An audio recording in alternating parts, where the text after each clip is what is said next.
Well, I told you this was inevitable. Crown Jewel is over, and we have feelings. Yes.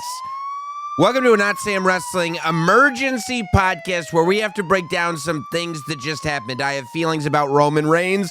I will get to them. I have feelings about AJ Styles and John Cena. We have got to talk about. So listen, like I said, I'll get to it. I will get to Roman Reigns because these are the feelings that I woke up with on Saturday morning.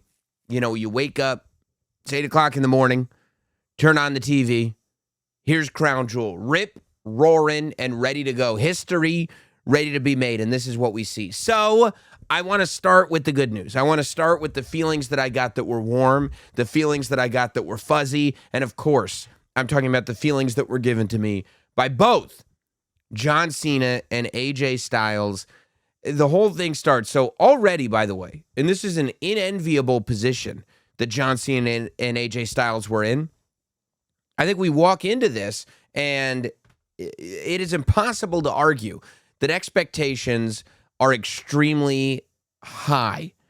Not that it's not justified expectations, and not that there's really any risk that those expectations won't get met, but facts are facts, and AJ Styles and John Cena walk into this thing with people expecting a classic. I mean, even the way it was built, the way it was built around this idea that we're going to give the fans what they want. Fans on Twitter and Instagram and all across social media are asking for AJ Styles and John Cena. John Cena brings it to the table. AJ Styles responds in the affirmative. Triple H within a day makes it so. That match was made this way, I believe, because of what happened with the Brock Lesnar match. So you've got these expectations going in, not just because it's John Cena versus AJ Styles, but because this is a make good for the fact that we had to watch John Cena get absolutely creamed by Brock Lesnar. And that's kind of a double whammy, but if anybody can live up to those expectations, if anybody can not only deliver a classic, but give something that fans are actually looking for, it's John Cena and AJ Styles. And I mean, it starts with the ring introductions. It starts with the entrances. It starts with AJ Styles coming out in full TNA gear with the shorts and the hoodie vest and his necklace, the whole thing. It was TNA AJ Styles. It was the AJ Styles that made the wrestling world go, that guy is the best wrestler on the planet, whether he's in WWE or not. And then it was the fact that all night you look around, and more so than, I mean, in the Attitude Era, you would look around, and if you were watching Raw, it was Austin 316 shirts as far as the eye could see. If you were watching Nitro, it was NWO shirts as far as the eye could see. But for this one night, it was yellow John Cena shirts as far as the eye could see. The amount of Aussies that were wearing John Cena t-shirts were absolutely incredible. That visual was echoed by the response that John Cena got. And John Cena coming out, getting his introduction, then writing an introduction for AJ Styles that included that he is the very definition of total nonstop action, which is really, really cool, and I'm sure something that AJ Styles enjoyed. But the fact that NXT and TNA have this partnership makes it so that while it is cool, it is not, let's say, unfathomable. But then when it's followed up with, and he is the boss, and what was the actual line that Alicia Taylor did? He is the ace and undisputed boss of the Bullet Club. And that's when AJ Styles went, oh, wow. Oh, damn. Like, they actually said that on a WWE PLE. I mean, for, AJ Styles, it was always referenced. It was always kind of subtly hinted at. The OC was the original club, which was a reference to the Bullet Club, but it was never straight out. Bullet Club was never straight out said. And it was tonight in this match with John Cena. And what it did was it set up this match that in reality was not just one of John Cena's final matches. It was not just a match that reflected on the rivalry that John Cena and AJ Styles had over the WWE Championship. It was a match that reflected upon the full careers of both John Cena and AJ Styles. And we saw that in the tributes, right? We saw that they had John Cena doing Bray Wyatt's sister Abigail. They had AJ Styles with the Samoa Joe Coquina Clutch, the Sting Scorpion Death Drop. Both of those moves by guys that are now associated with AEW, but both of those moves by guys that AJ Styles had tremendous history with in TNA wrestling. John dropping a skull-crushing finale, ending the match. First, earlier in the match, having a choke slam, but ending the match by tombstoning AJ Styles, Undertaker style, and then hitting that AA, which is, of course, a shout-out to the guy that was there on day one that shook John Cena's hand backstage at SmackDown, The Undertaker. John putting AJ in both the Accolade and the Walls of Jericho, and it was flat out said, that is not a Boston Crab. That is the Walls of Jericho. Of course, the Randy Orton references with the DDT and the warm-up and the full-fledged RKO. We thought we were going to get a Rey Mysterio 619 because the fans were chanting for it. AJ Styles tuning up the band for Sweet Chin music. It was all there. And it was awesome. And AJ Styles, a big part of this match, too, was that Michael Cole brought forward that AJ Styles is not long for the wrestling world himself, that AJ Styles, and he said this publicly, and he said it on the Crown Jewel preview podcast that I did with Megan Morant and Big E, and he said it at the Crown Jewel kickoff event, and Michael Cole said it on commentary, that next year AJ Styles is going to retire from wrestling. So this isn't just a stop on John Cena's retirement tour. This is the last time we're going to see this match, but one of the last 5 times we're going to see John Cena, but also technically one of the last times that we're going to see AJ Styles. And I think that this match did a lot. It's going to be difficult to believe that AJ Styles just goes back to kind of being, honestly, a lower mid-card position that he's been in for a little bit.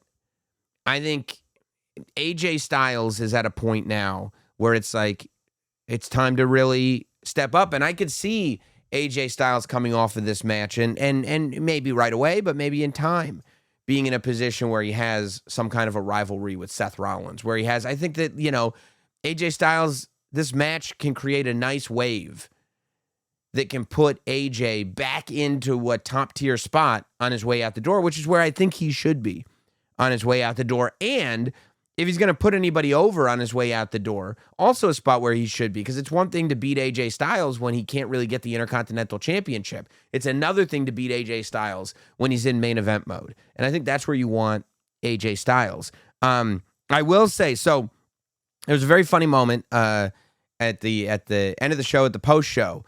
The fans were chanting, "We want Edge," as Triple H was talking. And then the fans all together started singing Metalingus. I've got to say, when you're looking, first of all, I loved it. Second, that they all sang and everything. Second of all, when you're looking at these matches that John Cena has been doing, specifically this one, because there was so much tribute in it, but we got some tribute in the Sami Zayn match. We got some tribute in the Logan Paul match.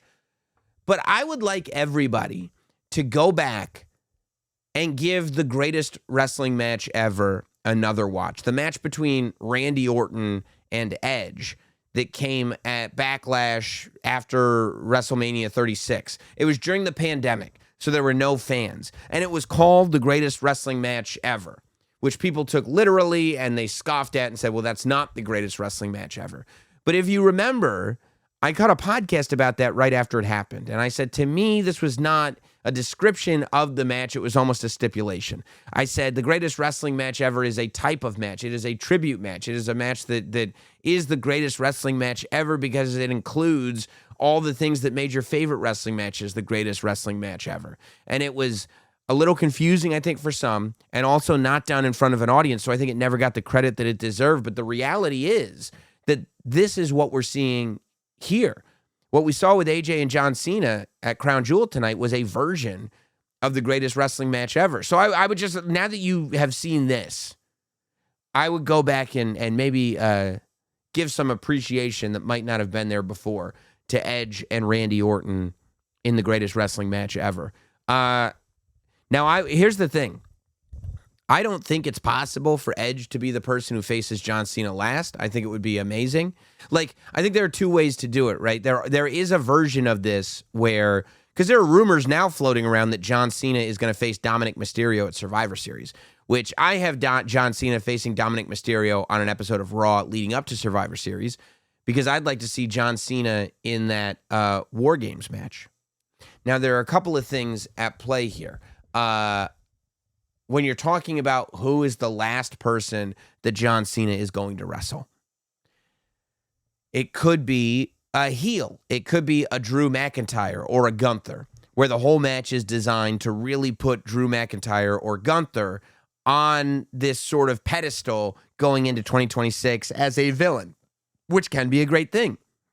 You could have a moment where you shock everybody and Edge or somebody like Edge makes a surprise comeback and John is still able to win that match. And that way John Cena can go out with his head held high. And if whoever it is sticking around, then they can start to tell a story after the John match, or maybe they're just back for one night.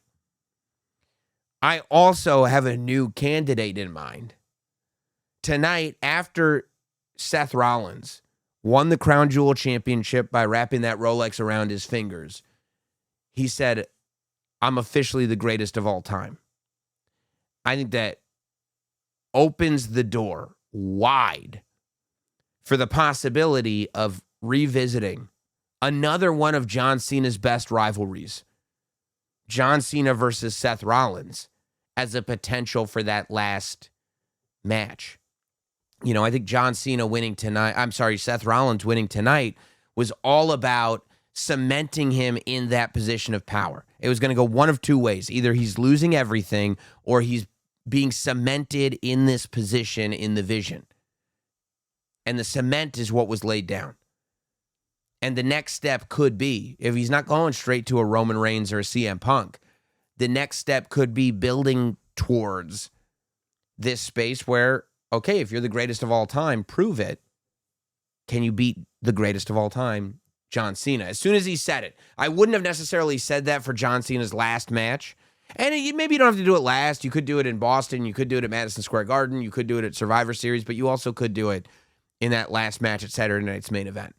But that would be the story going into that. Seth Rollins has to be the greatest of all time, and in order to do that, he has to beat John Cena. He has to face John Cena one more time, and he has to beat John Cena in John Cena's final year. And maybe you go back, right? Maybe you twist what John Cena said as a heel on its head and go, well, yeah, you want to leave on a high. You said you wanted to ruin wrestling. I'm here to protect wrestling. So I'm going to make sure you go out on your back.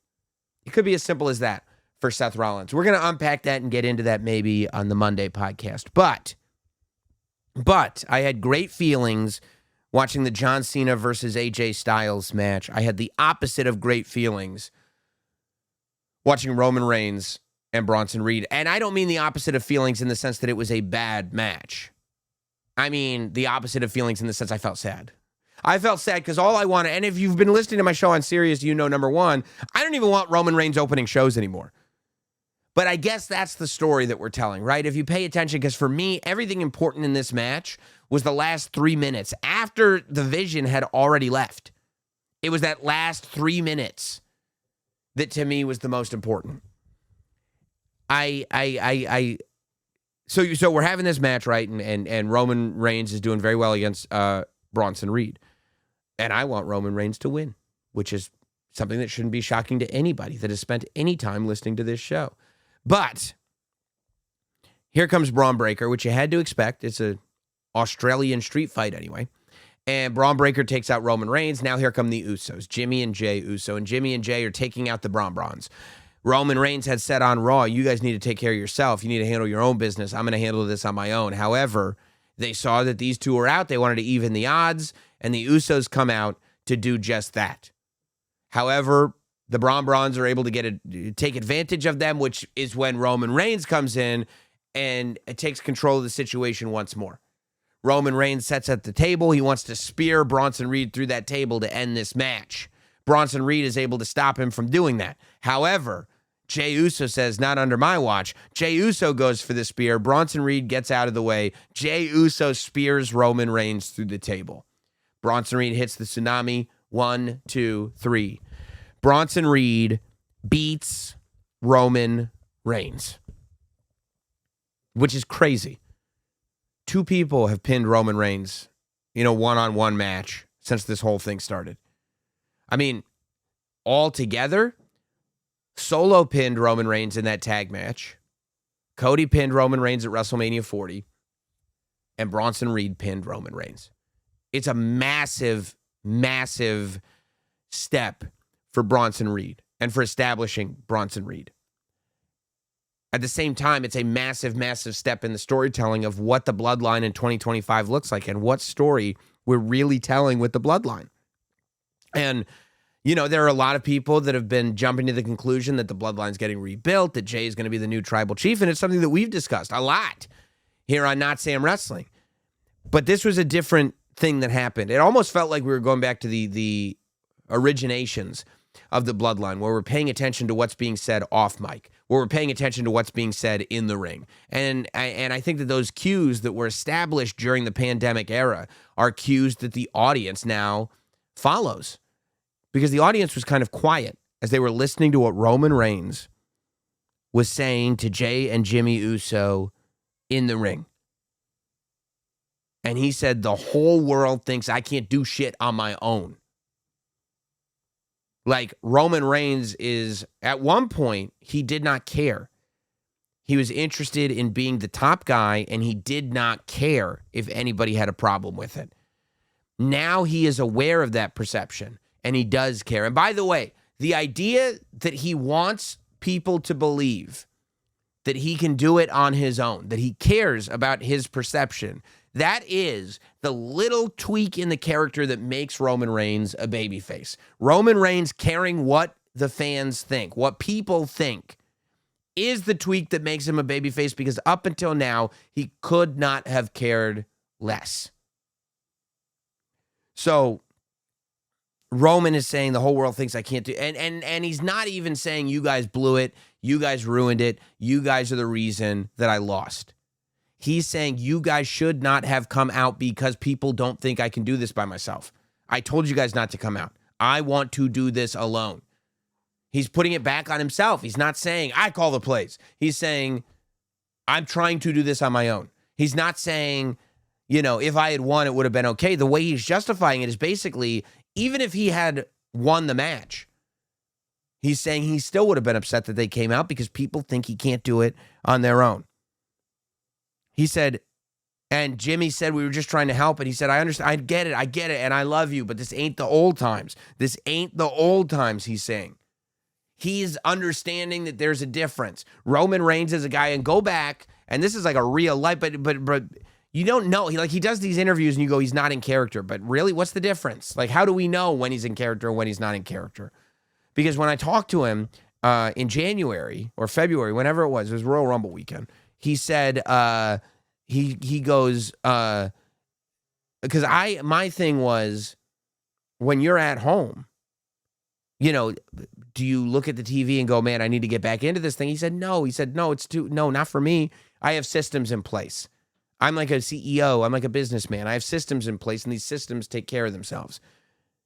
And the system had to change when he lost the title, and when the Bloodline went away, and when the Wise Man went away. You can't just go back to the same plays anymore. You can't go back to the same systems. There are now new systems, and he's saying these aren't the old times. And he's saying this only works one way.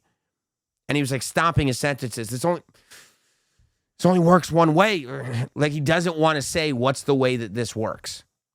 But in my mind, it's almost like, listen, this doesn't work with all of us just doing our own thing. You either have to let me do my thing by myself, or you have to follow my orders to a T. And I don't want to do that to you because you don't want to be a part of it anymore. So if you don't want to be a part of it anymore, and I don't want to do that to you, then you got to leave me alone. You got to let me reestablish myself. And he said, I love you guys. But I don't want to see you all till Christmas, which is a great line, by the way. He doesn't want to see Jimmy or Jey Uso till Christmas. He wants nothing to do with them. And then on his way out, he says he's tired of this. He's tired of this, and he mumbles that he wants the power back. And I think this is the signal that he wants to be back in that world championship picture, which is where he should be, which is where he should be focused. And he's gotten completely knocked off track all year. He had a simple goal. He came back after he lost the title. He said, Cody Rhodes, you're in my way in life. He had to take care of Solo and the bloodline first. He did. And Solo is on to a whole new thing, which we will talk about on Monday.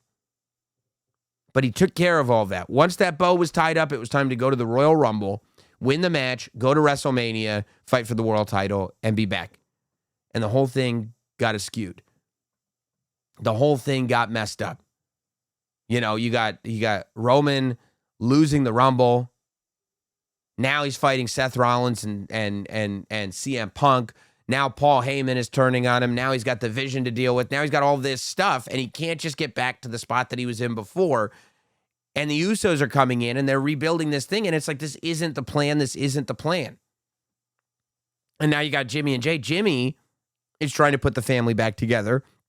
Jey pieces out and says, you know, well, Roman's always going to be Roman. I'm out too. And Jey Uso quits, and now Jimmy's just in there trying to figure out if there are pieces to be put back together, and if not, who is Jimmy Uso? You know, I think that this goes. It's almost like Roman is going like, I want to be a babyface. I want to do things the right way, but you guys have to let me do things the right way, and we can't flirt with this bloodline thing. We're either in or out, and right now we're out. Is how I read the whole thing. And it's almost like if we don't have the wise man, we can't run that play. We have to do things a different way. But Roman is on this path to rebuilding, and I think that it could be really fascinating if Roman sticks around. If Roman is around and on television to tell this story, this is a really great post-bloodline story where he's trying to work things out with the Usos. It's also, you know, so the next show is Saturday night's main event on the 1st of November, and then it's on to Survivor Series War Games. So there has been this thought that Roman Reigns would be in this War Games match, but if Roman Reigns is so keen to do things on his own, how is he going to find his way back to a War Games match? And you mean to tell me that he's not going to team with Jimmy and or Jey in a War Games match? That seems hard to believe. And how is he going to get anywhere near Seth Rollins if he can't beat Bronson Reed? It's a crazy thing. Roman Reigns, when you look at it on paper, he's down. He's down low. You know, like I think that you look at Roman, and after beating Solo, he lost the Royal Rumble. He lost at WrestleMania. SummerSlam, his team won, but Jay's the one who got the win. Clash in Paris, he won the match, but he got his ass kicked after, and then he lost here.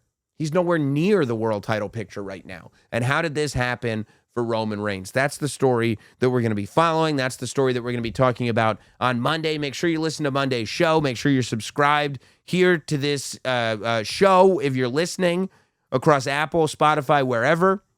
Subscribe now. Leave a rating. Leave a review. If you're watching on YouTube, make sure you're subscribed to the channel here on Notsam Wrestling. If you're listening, subscribe to the YouTube channel. If you're watching, subscribe to the audio feed. Leave comments, hit like, subscribe, and we're going to talk on Monday. We got a lot to talk about.